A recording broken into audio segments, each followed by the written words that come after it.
पुरी रे एकाठी होई रथ टाणिले वर्षा अनुभव।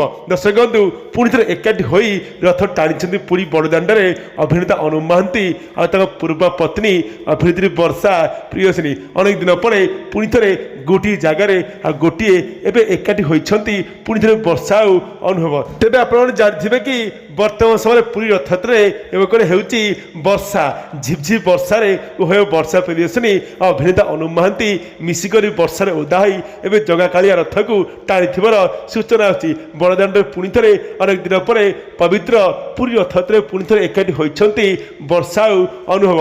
उभय एवं खुशी हसा खुशी मिसिक उभय रथ टाणी सूचना अच्छी। तेरे अनेक दिन पर पुणी थे हठात एवं एकाठी होती वर्षा अनुभव। अभिनेत्री वर्षा प्रियसिनी किंतु अभिनेता अनुप महांती देखा पर खुशी होती उभय वर्षा अनुभव मिसिक खुशी सहित पुरी रथयात्रा जगा रथ टाणी सूचना अच्छी। जरा भिडियो